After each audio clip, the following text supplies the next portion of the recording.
Cow Behind the Barn, a podcast exploring humanity, the world, and the divine as experienced and interpreted by an artist. I'm Kevin Caldwell, a co-founder of the Table Collective.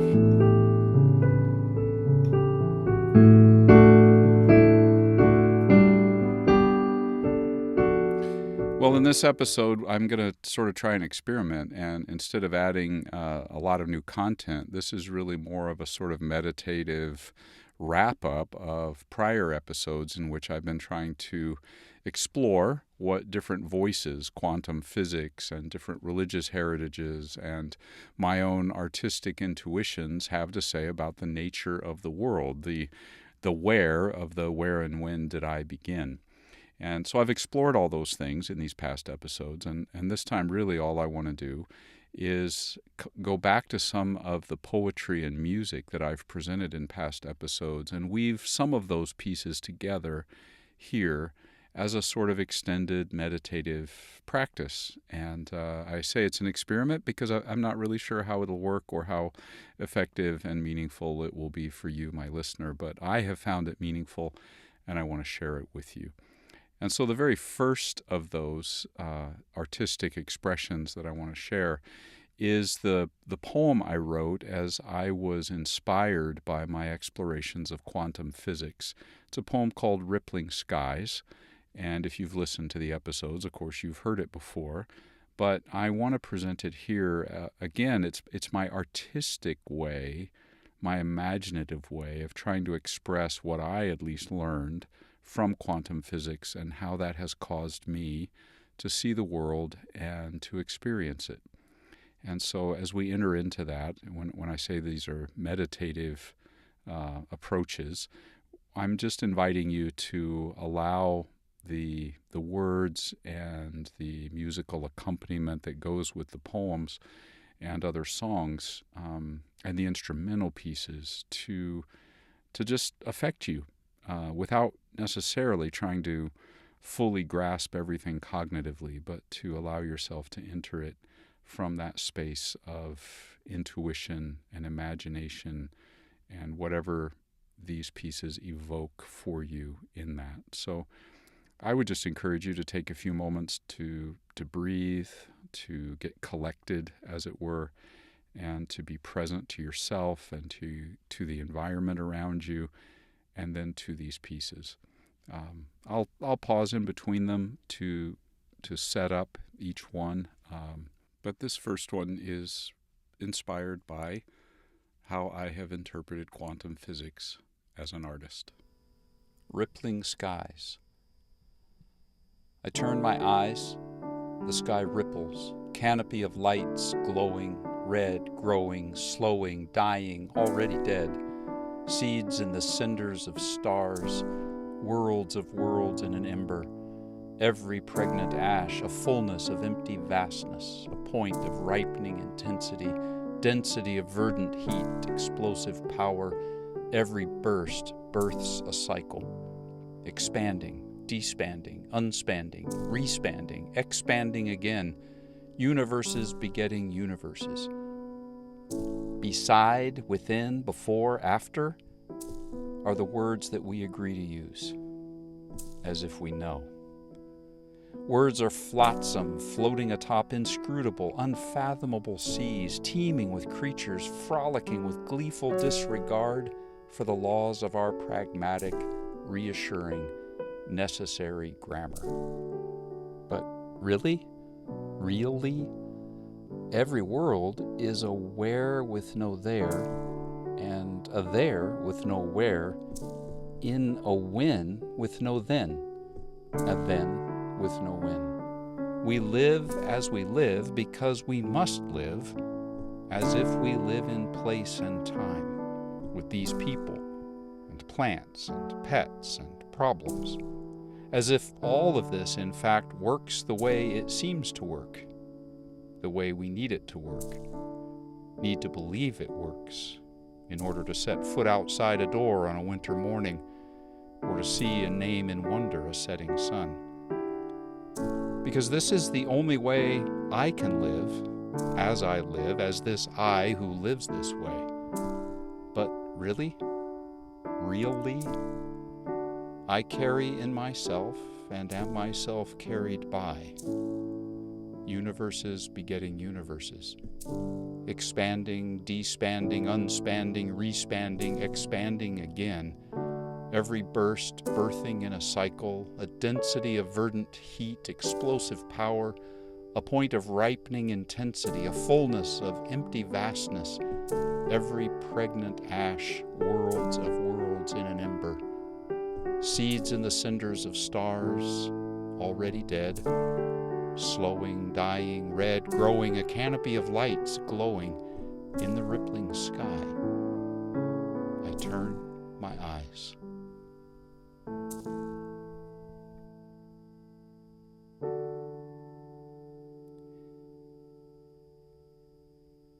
Well, because of that vision of the cosmos that I think quantum physics paints for us, I also imagine myself in the world in which I live, in the world with all its basic elements, which, in one way of understanding the basic elements of matter, we think of it as air and water and fire and earth. And so the next piece that I want to bring here is trying to express that, based on the sort of entanglement that I think quantum physics portrays for us, and the other religious heritages that we've looked at portrays for us, I wanted to come up with a piece that really expressed the sense of interconnection and entanglement with the physical world, the basic elements of the physical world. And so that's what's behind this piece, elemental spirits. And I want to encourage you, as you listen, to engage with the world around you today or this evening, the stars and the moon, the trees, the grass, the air, the wind, the water that you drink, the ground on which you walk, and just experience that and receive it. Elemental spirits is a way to express that for me as an artist.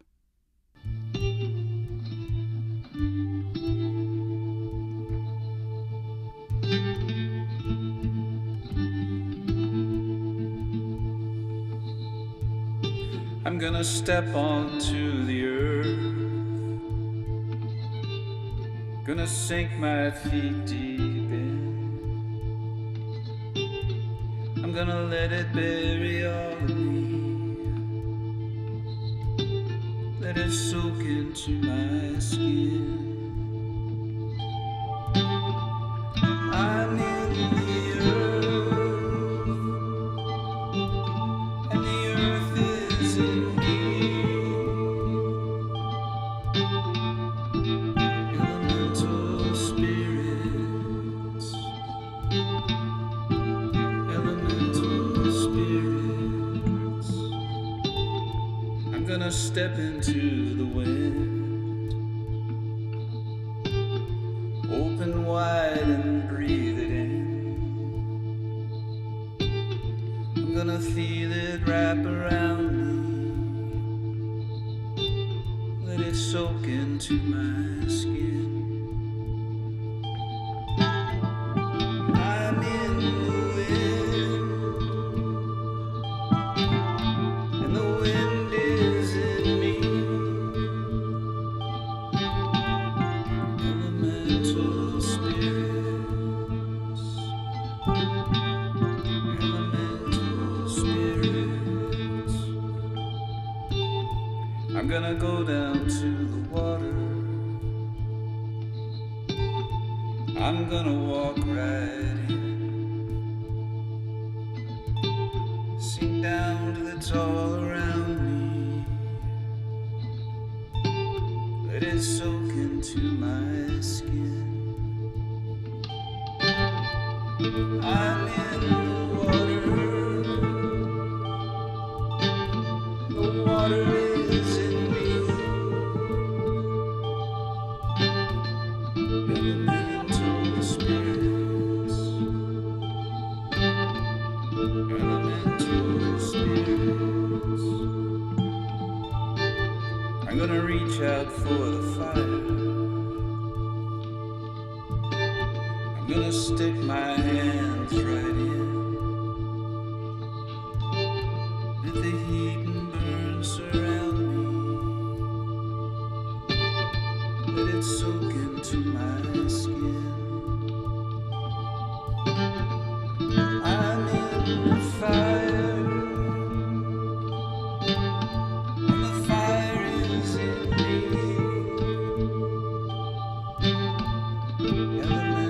Elemental spirits, elemental spirits,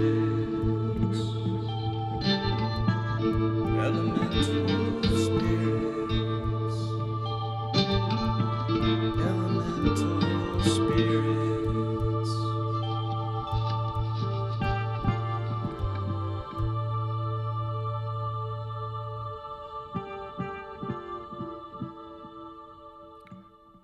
Well, if elemental spirits expresses the connection with the basic elements of what makes up nature, the next piece, which is going to be a poem, expresses the interconnection of sentient beings, in this case, a man and a rabbit that he was hunting, and the way that interconnection and entanglement might involve sentient beings, human and, in this case, animal.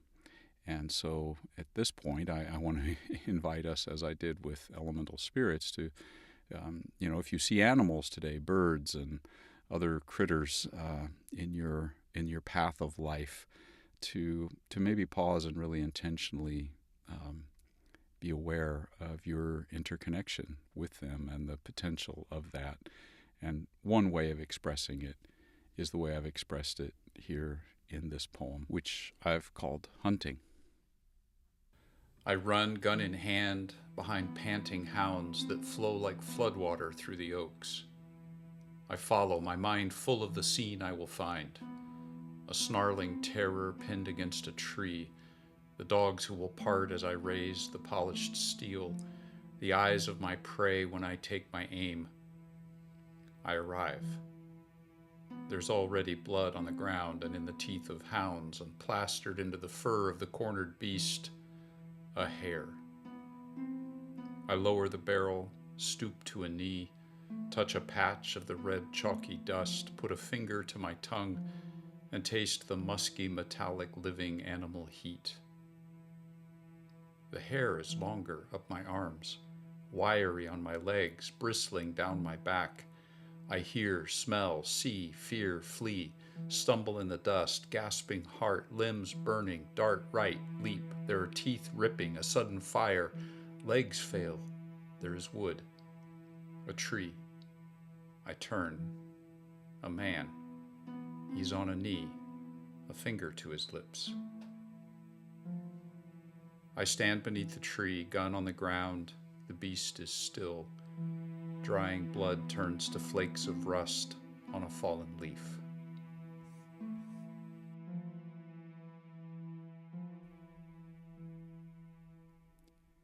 Well, so far, after the poem that expressed quantum physics, rippling skies, I've explored what that might mean for interconnection and entanglement with the physical universe and the elements that make that up.